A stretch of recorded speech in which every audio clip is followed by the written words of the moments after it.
I didn't think we'd be getting into a debate about who's the better DB, whether it be Asante Samuel or Deion Sanders. But believe me, we're going to get into that later on in the show. Stanford's got some issues going on in their organization. So who's going to be the new head coach of the Stanford Cardinals? Could it be Andrew Luck elevating himself from the general manager role to the head coach role? We'll just have to wait and see because boy, oh boy, are things getting heated up for the Stanford Cardinal. We'll see what all comes out of the allegations. Troy Taylor has been fired. Quinn Ewers, man, he shined at his pro day earlier today. We'll get into that and a lot more. Welcome on inside the huddle. I am your host, as always, Lucas Hill. Thank you once again for tuning into our show. Thank you so much for your continued support of us. Guys, we had a great turning out yesterday, had over 200 people that ended up viewing our show. But guys, we want to get your opinions. We want to get whatever you guys think about what's going on today in and all around the sporting world. So we'll just have to see with what goes on throughout the football area. Everybody do us a favor. If you're watching us on our affiliate station X, make sure that you give us a like. Make sure you repost our tweet. And if you want to join in the huddle, click the link that I just posted so that you can join in the conversation. Give us your thoughts. Give us your opinions about all that's going on around the world of the sporting world. Sweet 16 action getting ready to tip off in about 48 hours from now.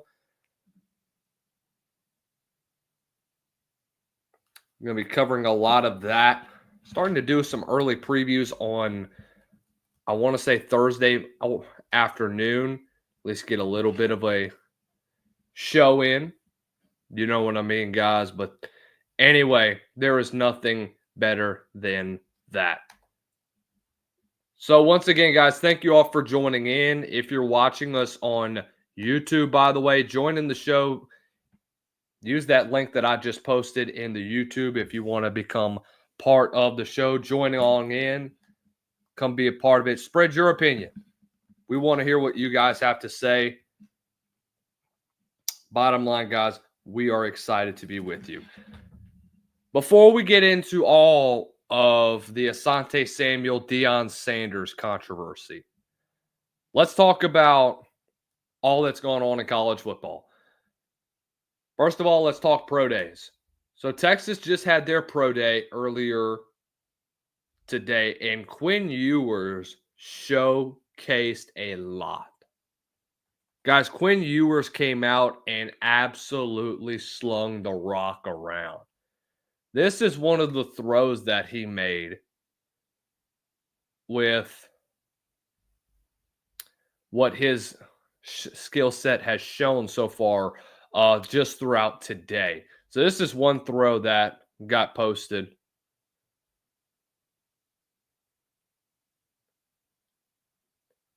A little bit wobbly in the air, but decent release. I'm not knocking on that at all. That's a heck of a throw. But look, this is what Quinn Ewers has done year in and year out ever since he's been at Texas. If you were to tell me, though, that going into last year that he would slip a little in the draft rankings, I would kind of disagree with you because I really thought that Quinn Ewers could have been a top 5 quarterback in this year's NFL draft.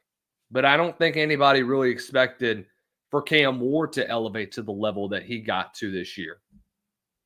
You know, I don't think people really expected for guys like Will Howard, for guys like Jackson Dart to have their stocks elevated this year.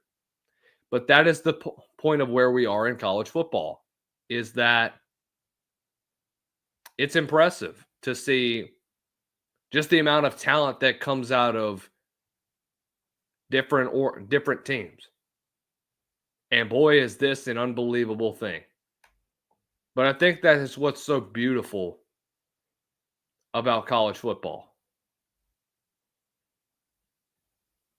So I think that's what's going to be amazing with the NFL draft is that we're going to see more and more athletes have these unexpected climbs and become a first round draft pick, like we saw with Cam Ward. I think going into 2024, I don't even know if Cam Ward was even on the list of being a top 5 quarterback going into this year. All the focus was on Cade Klubnik. All the focus was on Shador with Jackson Dart. Just all of these guys that you never really expected to break out just got left in the dust. That's what makes this so unique. So Ewers came out and really put on a show. So what is an ideal team that he could potentially go to? Well, I don't think Quinn Ewers is going to go within the first 2 rounds. But I will say he's gotten a lot of meetings with many different organizations. And to be honest with you, the Jets were around out there at Texas's Pro Day. They were there to see Matthew Golden. They were there to see Quinn. Aaron Glenn, John Carr was on hand there. He just looked really impressive throughout his pro day, and it was unbelievable to see what he did. 50 of 59, had 5 incompletions, just 4 drops. Did have 3 straight ducks to kind of close off the session, but guys, regardless of that, he was very impressive throughout pro day. He's going to continue to impress as he goes along.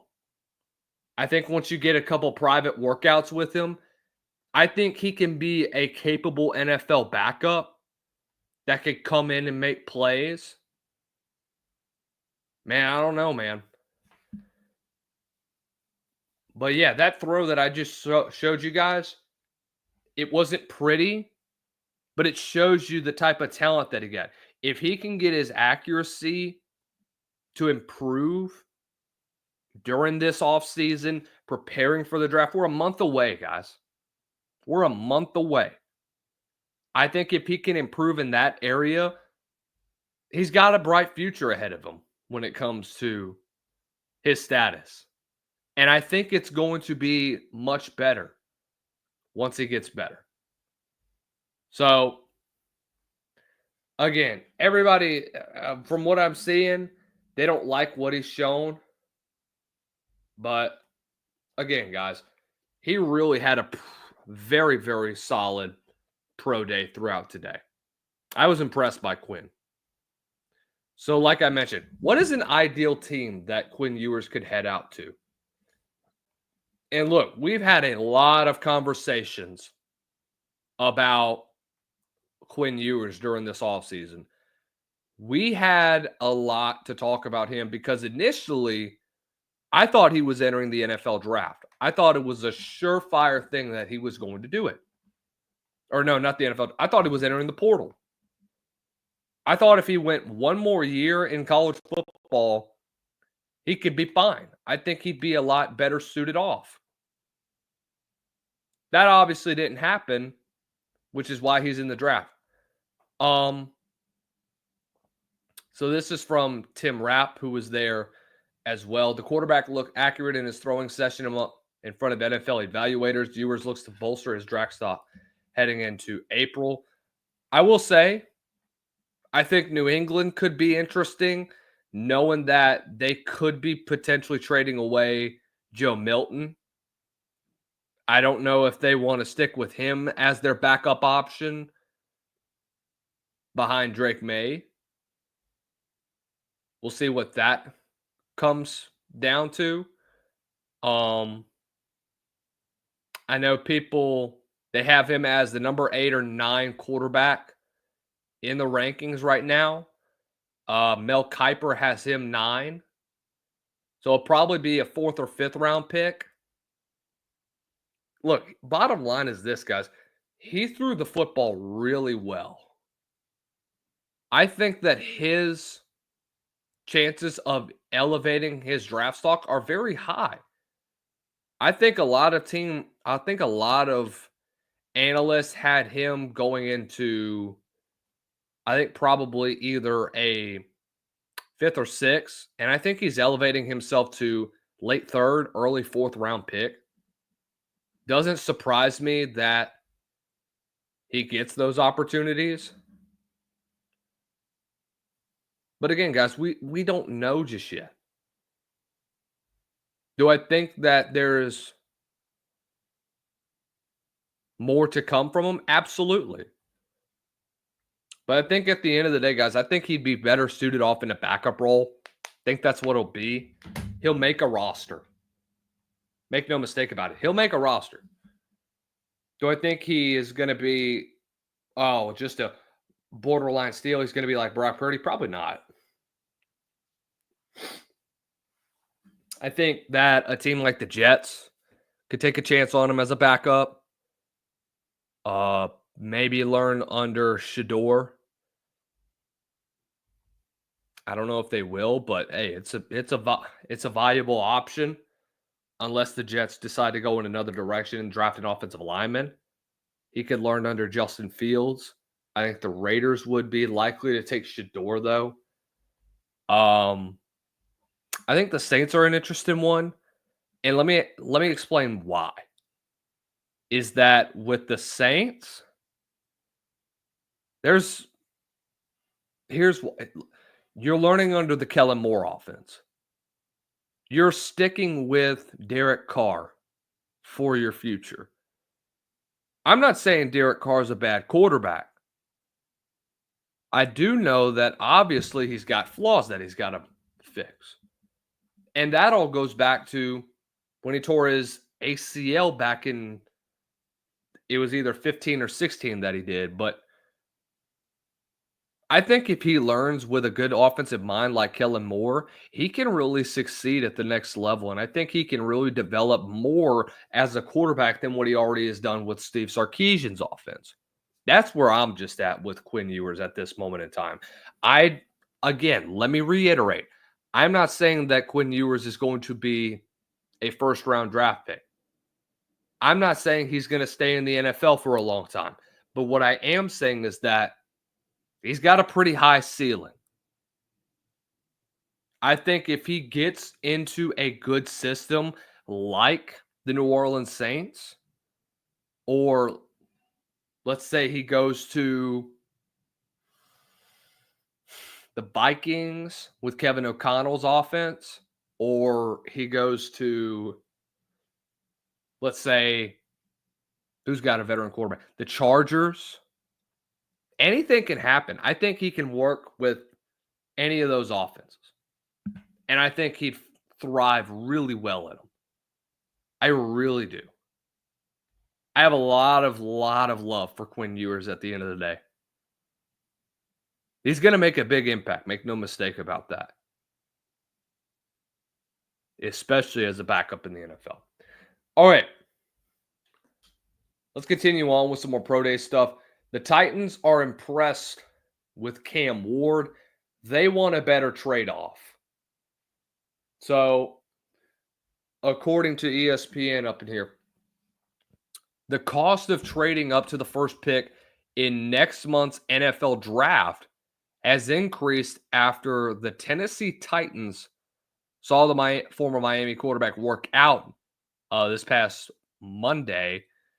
They're going to hold an additional private workout and throwing session with him, whom the team has become increasingly impressed with. They're still willing to listen for offers for the first pick, but it will now take an even stronger package for the Titans to move down, according to Adam Schefter. So this is what he said after the workout, just knowing what he was able to do. He was impressive during his workout, and it was really awesome seeing what he was able to do. But that's been Cam Ward all year. He is just one of those once-in-a-generation type of talents that you only see every once in a while. And look, Cam Ward is head over heels above one of the best quarterbacks in the NFL. There's a guy, Ryan Wilson, who's been covering the NFL since 2004. He said, this was the best pro day I've seen in person, and it might not be even close. That is incredible, just seeing what he does.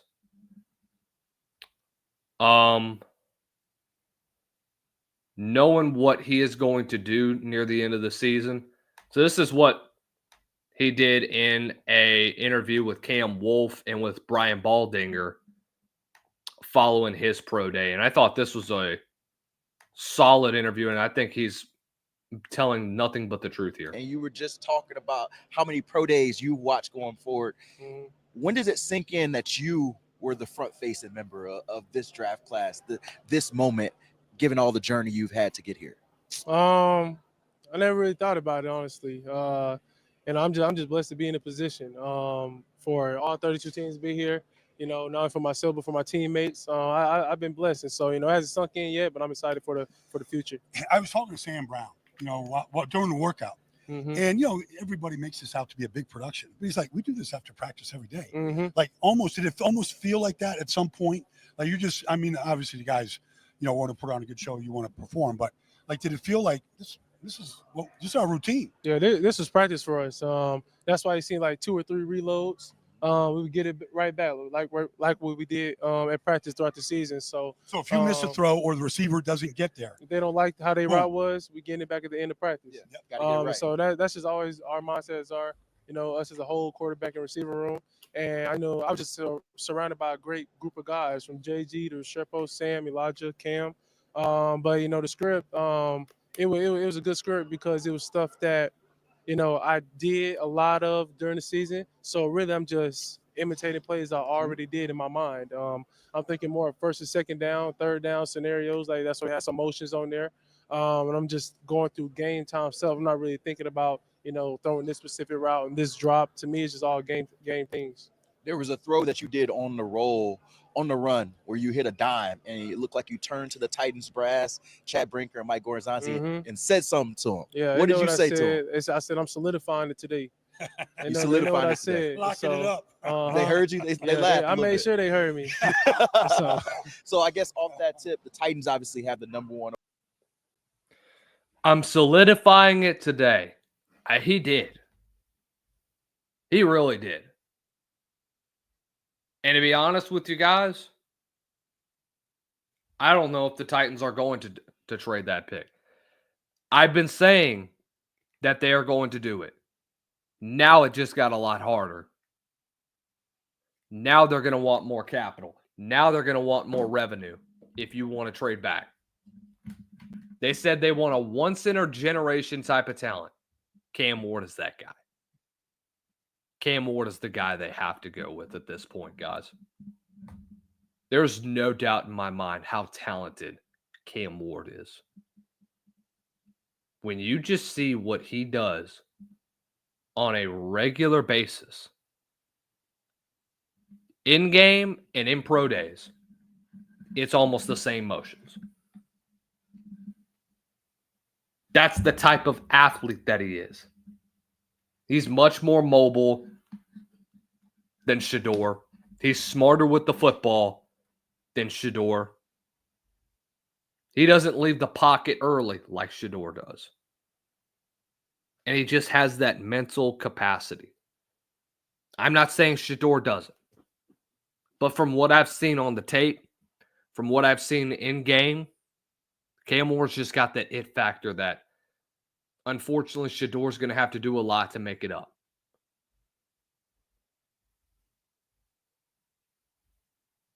Enough said. That is enough said from there, ladies and gentlemen. Whether we like to admit it or not, that's nothing but the truth.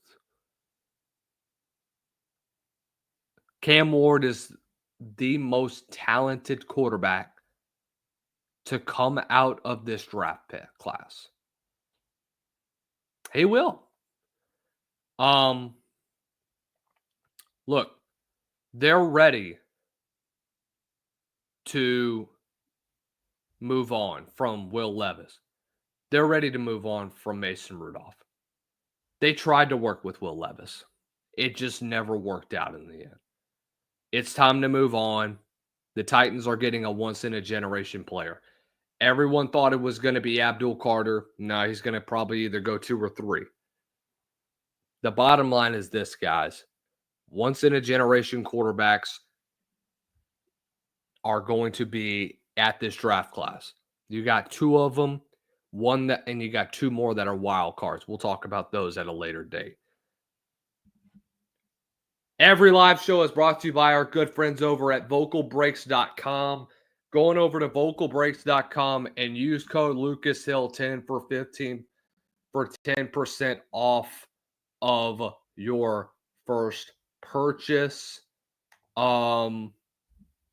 Really excited to use Vocal Breaks. When I tell you guys it's one of the best out there in all of the world, or not just the world. It's one of the best when it comes to streaming services and when it comes to music production. Vocal Breaks is the one. We'll hear a word from it. Also, if you're new to streaming, if you're looking to level up, go ahead and click the link in the description below and check out your StreamYard. Get yourself a $10 discount off of your first month when you use that link down below. But we're here from our good friends at vocalbreaks.com. When we come back, going to talk more around college football. Troy Taylor just got fired, and we'll get into the Asante Samuel and Deion Sanders controversy. Are you a music producer, DJ, or just someone who loves to remix tracks? Well, say goodbye to messy, low-quality track separations and hello to vocalbreaks.com, the most powerful AI-driven music editing tool on the market. Unlike other separation tools, Vocal Breaks harnesses the most advanced AI model available, delivering crystal clear vocals, pristine instrumentals, and an unmatched precision, all online with no software required. You can extract vocals or instrumentals with studio quality accuracy. It's perfect for remixes, mashups, karaoke, and music production, and for a faster, cleaner, and more reliable than any other service. So if you want the best, don't settle for less. Go on over to vocalbreaks.com and use code LucasHill10 now and experience the full future of AI-powered music editing. That's vocalbreaks.com using code LucasHill10. Troy Taylor has been fired as Stanford head coach. This is big news, let me just tell you. So, earlier last week, we talked about this whole controversy with Troy Taylor and with everything that had been going on inside the Stanford building. Excuse me, I had some mac and cheese earlier, but it is very good. Anyways, Troy Taylor had a lot of baggage coming in. Now, if you remember, he was a former Cal quarterback, former Cal player or coach, Eastern Washington's offensive coordinator, Utah's OC, Sac State's head coach, and now, yes, this is milk. After 2 years at Stanford, back-to-back 3-9 seasons, Troy Taylor has officially been fired after an investigation of bullying members in the Stanford athletic department. And it wasn't just the bullying. It was about belittling female staffers. So, like I mentioned, he had been the subject of third-party investigations into complaints from former employees in the athletic department about his behavior. So, at the end of the day, it was brand new general manager Andrew Luck's decision to end up dismissing him. So this is according to all this.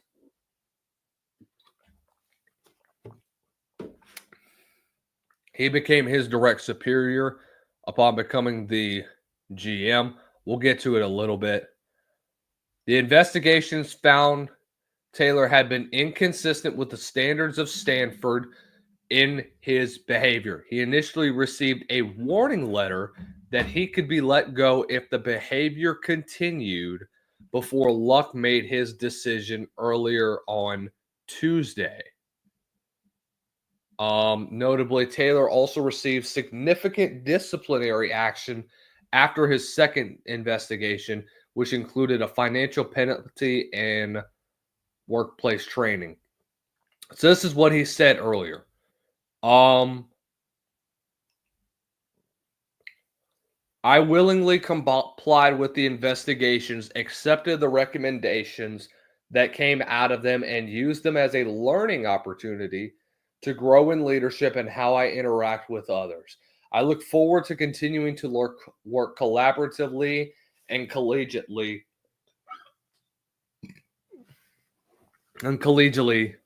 with my colleagues so that we can achieve success for our football program together. So AD Bernard Muir was Troy Taylor's direct supervisor at the time and stepped down earlier the month, and his resignation being unrelated. Honestly, I think that's a lie. But let's go ahead and let's take a look at the statement that Andrew Luck put out. And let me just tell you, Andrew Luck's a legend, and he has every right to do this. I took the role of Stanford GM with a strong vision for building a new winning era for our football program. Stanford has always set the standard for excellence with our university's unique leadership in both academics and athletics, and I have no doubt that our program's best days lies ahead. Since beginning my role as general manager, I have been thoroughly assessing the entire Stanford football program. It has been clear that certain aspects of the program need to change. Additionally, in recent days, there has been a significant attention to Stanford investigations in previous years related to Coach Taylor. After continued consideration, it is evident to me that our program needs a reset. In consultation with the university leadership, I no longer believe that Coach Taylor is the right coach to lead our football program. Coach Taylor has been informed today, and the change is effective immediately. A search for new coaching leadership in football has begun, and an acting coach may be named for the 2025 season. Our focus remains on supporting our student athletes and ensuring they have the best possible experience on the field, in the classroom, and on campus with their peers. I thank Coach Taylor for his contributions to our team and the hard work he put into the program. I wish him and his family well moving forward. Stanford University is my home, and I am so excited to support our players in competing at the highest level and developing as young adults. We have powerful traditions, incredible student athletes, and a vision for the future that demonstrates our strong potential as a program. This vision includes an emphasis on a positive, winning, and inclusive culture. I am confident that we will return Stanford to the top echelon of college football. Oh, man. We told you Troy Taylor was in deep doo-doo. We told you. We knew eventually it wasn't going to end well for Coach Taylor. And it didn't. You know, I have nothing but respect for Andrew Luck for making this decision. It had to be made. It had to be made at the end of the day. Nobody liked it. Nobody wanted to have this happen. But at the end of the day, guys, that's it.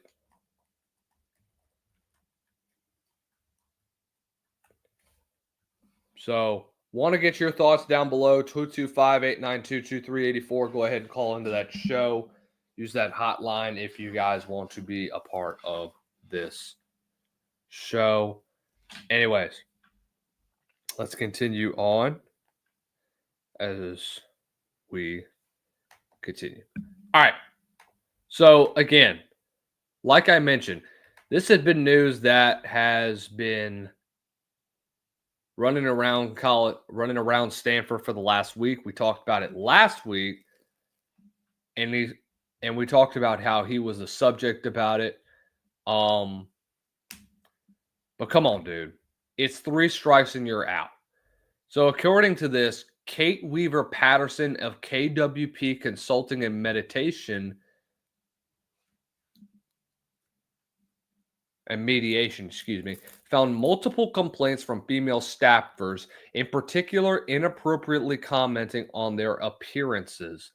It also, in general, found the environment of the program wasn't welcoming to women. The second investigation was led by the law firm of Libby, O'Brien, Kingsley, and Champion.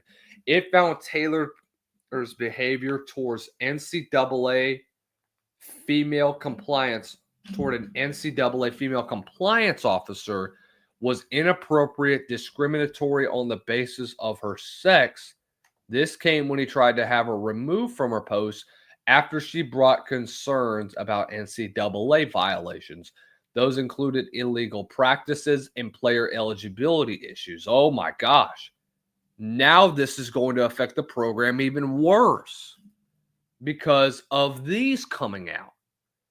So not only is this going to be an issue with Troy Taylor, just him, it's an issue into the entire program from 23 to 24. So there's going to be more controversy around this. Under Coach Taylor's leadership, the football program has disregarded or simply not followed NCAA rules that they have been repeatedly and consistently educated on by the compliance office.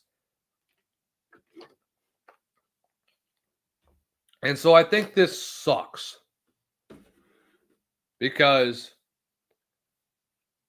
it's going to lead to a domino effect where you're in the middle of spring practice. You just fired your coach that you honestly just never had a lot of trust with for spring practice. And now you're going to put yourself into a bind more and more and more because of this. It's going to lead to disaster, guys. Stanford is a long ways from rebuilding at this point. Andrew Luck taking the steps to be the GM, that's great. It really is. But what is going to be more that comes out of these allegations? Guys, you do realize we're talking about not just live. These are futures that are at stake. Who knows who else was involved with this? I don't know, man. I don't know.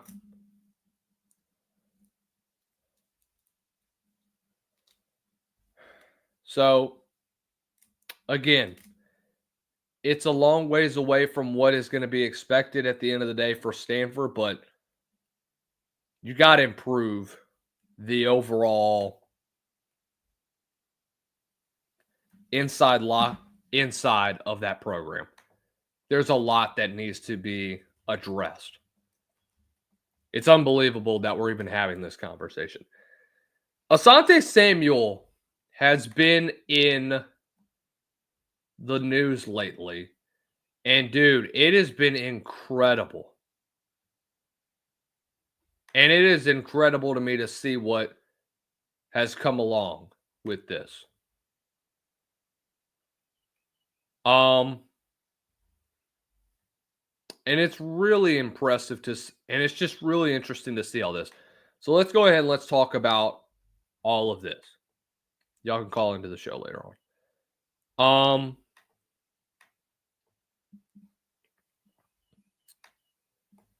So this is what he has. So this is how all of this came about. It's about a freaking technique that Deion talked about. So this is what he said. What started was with Coach Prime playfully poking fun at the T-step technique. If one of my players do that, I'm ripping his face mask off. because, and I talked to one of my guys that I know that played DB with me in high school. And I was like, dude, what the hell is T technique? I'm like, what is that BS? And this is what he essentially told me. He said it's when you break off of your foot and that a lot of coaches thinks it slows you down. And that's fine. If you disagree with that, it's whatever. And then this ends up happening. Asante Samuel comes back and says this. Apparently, he's a professional S-talker.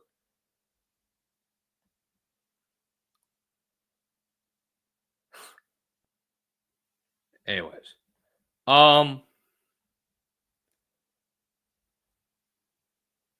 We scream, God bless, peace and love, whole time low-key hating. Don't make no sense. And this also is what you're saying.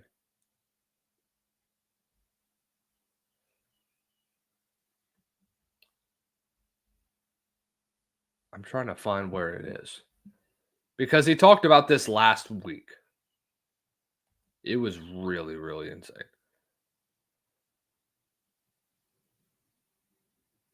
Dude, because he just went off the entire time on X about all this. And it was so stupid. This is what he says. I can't stop laughing how foolish he sounds. And I'll pull up the tweet real fast. I can't stop laughing how foolish he sounds. You can't control everything, sir. The first thing a cornerback is taught, never run out of breaks. So T-step is the perfect technique, okay?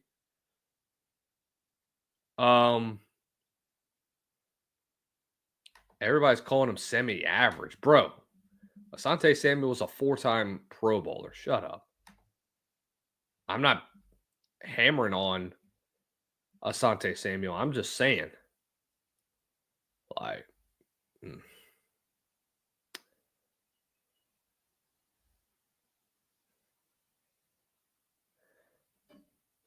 apparently, T-stepping is no wasted movement at this point because this is apparently what a T-step is.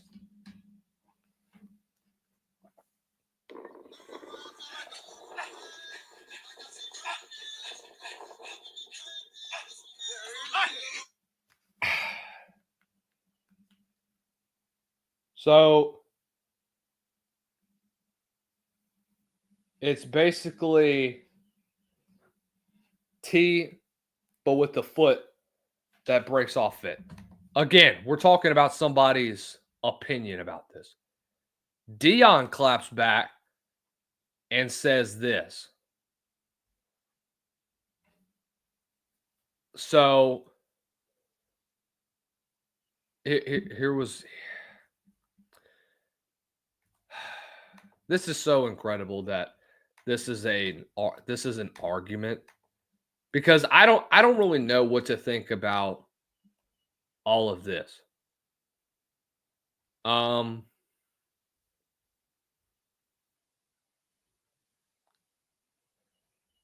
to find it at this point in time.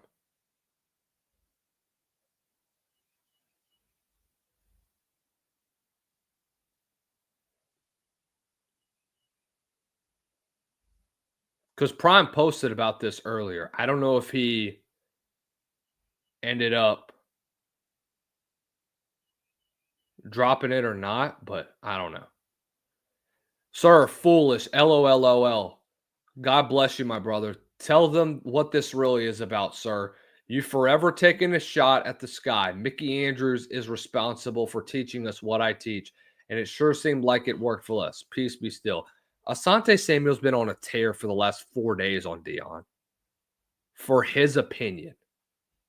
Whatever works for you works for you. I'm not worried about it. This is what Shannon Sharp has to say. And I think I found 2 different videos about this. So I'm going to play the first one from about 2 days ago, and then I'll play the second one. And we'll get into this one. This is a lot to digest. Because, guys, I mean, it's incredible to see this. So this is the clip that we're talking about. That's your problem, pimp. You're also brainwashed at Shannon Sharp. I'm not worried about what everyone perceives to be true, like yourself. I stand on facts, and you've yet to talk about facts. You can be easily manipulated, just like everyone has because of marketing. I bet you won't debate me. Big facts. Let's see what this was. Nobody will ever say Asante and Deion Sanders in the same breath. All right. So let's get into this, man. 168 games, 53. Deion played 188 games, 53 interceptions, 3 playoff interceptions, 2 Super Bowls. Asante, 51 interceptions, 7 playoff career interceptions, 2 Super Bowls. 50-plus interception, 94 pass. Please start saying they don't throw his way. Asante, I love you, bro. I love you. I think you're phenomenal. But you're not in time's realm. That's not even close. You're not. Nobody will ever say Asante Samuel and Deion Sanders in the same breath. You were fabulous. That's the greatest corner to ever put on pads and a helmet. The lockdown, where do you think this term came from? Where do you think that term came? Ocho, do you realize where that term came from? Yeah. The cover corner, the shutdown corner, the cover one side of the field. When he took sometimes people like, when I say time locked it down, there was no safety in the hole. So if you ran the post, go back and look when he picked it on Rocket Ismail.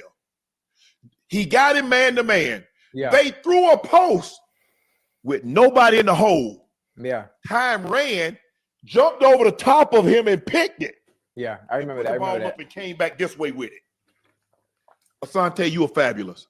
Yeah. You're not time, man. You can put all these stats up. Bro, you're not time.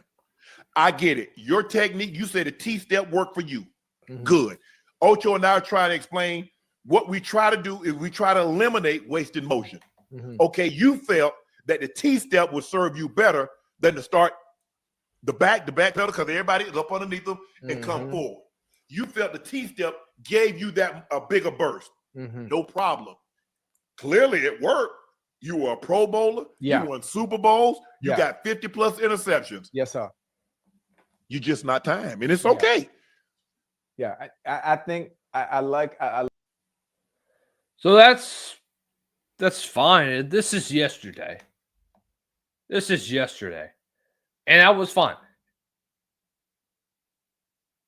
He perceives to be true. And then Shannon ends up responding to this. And ends up responding to the tweet that Asante ended up putting out, responding to the video that he put out. So here we go. Format has never been done before. I've given Coach Time and myself have given Asante Samuel more attention since he's been retired than he's ever gotten. Okay, Prime had one tweet out to him. This is like your third video on him. But okay. Tonight, I'm done with this. There's nothing to debate. My bad. There's no one gonna say he's in the realm of Time.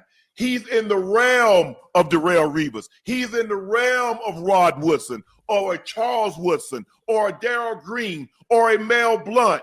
He's not. I don't give a damn what he says about the film. He played more. Look, bro, you had an unbelievable career. Congratulations. You're just not Time. You're not Time. You're not Revis. Hold on. Find out, did he make an all-decade team? Because Time made all-decade, and he's one of the 100 greatest players of all time. Let's see his resume. Let's see his body of work. I complimented him. I said, Time don't believe in wasted motion. The T-step worked well for Asante. I gave him a compliment. Let's see his resume. All-decade team with the Patriots. That's it. All-dynasty team, too. So he didn't make all-decade. 4-time Pro Bowler, 1-time All-Pro. No, How many two-time times? How many All-Pro. Pro Bowls did Time make? How many All-Team? Yeah. Oh. Same number of Super Bowls. But one guy was a Defensive Player of the Year. One guy, as a defensive back, swung the balance of power.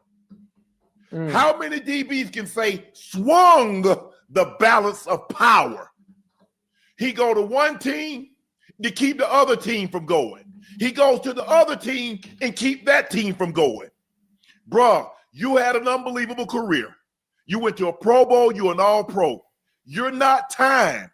And that's not a knock. It's okay. It's okay. But I don't know why you getting mad at me. I tell you what, go find the GM, go find the coach, go find the player that says Asante Samuel is the equivalent or better than Time. That's all you got to do. Hell, your son won't say you better than Time. And he a junior. Let's be real, man. You coming, I'm the wrong one. Nope. Where are you What you doing? Where you going?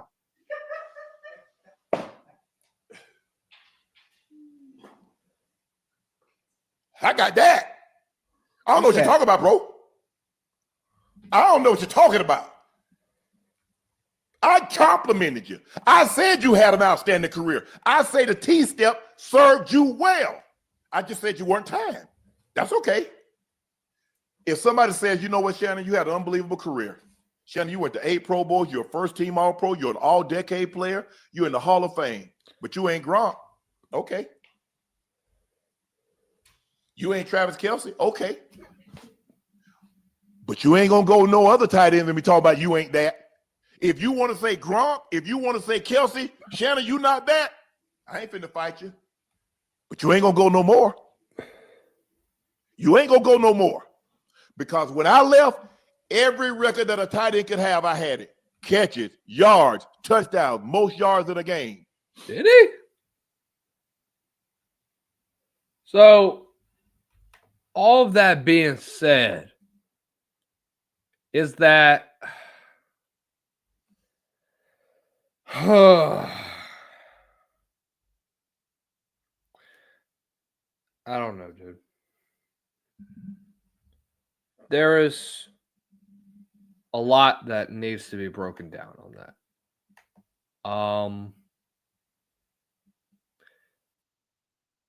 The bottom line is this, guys. And I came out and tweeted about this.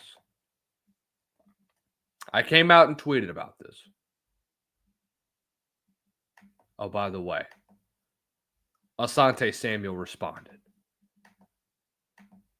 I'm just supposed to sit, Shannon Sharp, Mr. Shannon Sharp. Y'all think I'm just supposed to sit here and believe that Deion Sanders, aka Primetime, is the greatest corner to ever live, and basically no one could ever be better than him. That's basically what y'all want me to believe, that he's the greatest corner to ever live, and nobody shows proof of anything in the past, in the history, his stats. You could show some highlights of what he did and it looks pretty and whatnot. Yeah, I give him that. But y'all want me to believe he's the greatest player to ever live and the greatest cornerback to ever live and nobody can ever be better than him? Man, get the fuck out of here, man. Oh, sorry for the cussing. Sorry for the cussing. I don't know where everybody else from, but I'm from Lauderdale. We don't get down like that. This ain't about respect. This ain't about big names. I'm simply comparing best seasons. And if you want to talk about T breaks and technique, I'm telling you what the hell the best technique is for everybody. If you're not T breaking, you're not getting to the ball faster than anybody else. That's T breaking. You're probably coming up an inch short because it's a game of inches. T break is known for a fact the fastest way to break to the ball. This ain't about names. This is about you proving that he is the greatest without telling me what they said, and he's a lockdown corner, and he locked down the field, and he didn't have a safety in the middle field. Nigga, what? The most interceptions he had in the year is 6 or 7. You understand what I'm saying?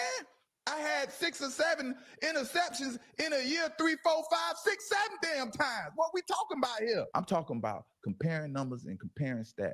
I'm going to make it nice and easy. You can start from my 2006 season to my 2011 season. 5 seasons. I'm going to put up 5 seasons. You do your research on my 5 seasons, and you can pick any season you prefer from Coach Prime Deion Sanders. His whole career, you can pick many seasons you want against my 5 seasons and do your homework. My 5 seasons against his whole career playing cornerback. Yeah, big talk. This big deuce here. Yeah. Don't come in talking about how good somebody was without showing the numbers and the facts, because I could show you that. Let's see what you get. My 5 seasons against his whole career. That's player shit right there. You feel me? That's player shit. 5 seasons against a nigga whole career? Can't nobody talk that shit like me, boy. You crazy, boy.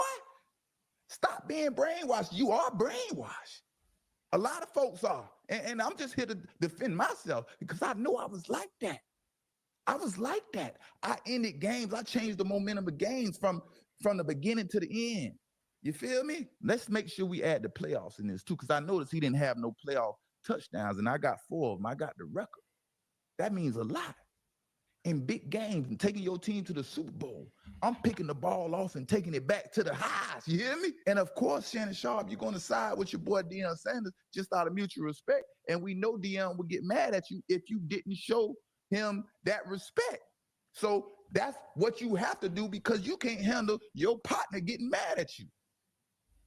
So he has a point at the end about that. And that's what I've noticed with Shannon and with Club Shay Shay as a whole. Shannon is very close with Prime. He's had him on the show. They retweet a lot of what he says. That's why he tends to agree more. And that's fine. And I think there's a lot of objectivity because of that. But here's the bottom line, guys. When you compare, it's comparing Deion and Asante Samuel is like comparing apples to oranges. It's not really even close. Asante Samuel was one of the best corners of his era. In the 2000s, nobody wanted to cover Asante. Nobody wanted to go up against Asante Samuel. And I have a profound love and respect for Asante Samuel. And here's the thing at the end of the day, guys, is that, because I posted this earlier on my X, Asante Samuel was one of the best, one of the pure lockdown corners of the 2000s. No quarterback wanted to throw his way, except for Eli in the Super Bowl. T-technique has its pros and cons. We can all sit here and say Deion Sanders is the best to do it at his position. Then again, Night Train Lane could be. What about Rod Woodson? Charles Woodson, Champ Bailey, Herb Adderley? One thing is common when it comes to all of this. It is all about the era in which each player played. Asante was the best at his position in his era. Is he the greatest of all time? That's still debatable. And everybody's going to say, oh, what about Darrelle Revis? Oh, what about this? Oh, what about that? Guys, Darrelle, I said, I didn't say he was, whatever. Bottom line is this, guys. Asante Samuel is still, in my opinion, one of the best to do it at his position. One of the best. He's done this a lot. And Asante Samuel has always been, to me, one of the best in all of the college game. Had 10 interceptions. And surprisingly didn't make a Pro Bowl. He was snubbed a lot for Pro Bowls. Because he was around the internet age where you started to vote for guys to make the Pro Bowl. So the bottom line is this, guys. Asante Samuel is one of the best in his era.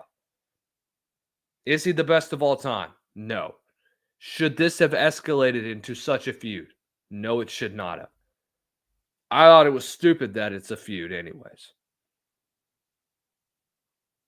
I don't think that there's no need for this to be a feud. But again, whatever you prefer, whatever is up to you. It's like a menu. It's all what you prefer. You don't have to say Deion's the best. That's like agreeing with everybody. You don't have to be like the rest of you. You can go out and say, hey, I think he's the best. Okay, here's your reason. Well, I may disagree with you, but I'm going to accept the fact that you said this, and I'm going to move on. It should not become such an ordeal where like this. I don't know, man. I have no say in this because I'm not an NFL guy. But I am addressing my opinion. Bottom line is this. Because there's no way this should have elevated to this sort of level. All right. Y'all have a good night. We'll see y'all tomorrow afternoon.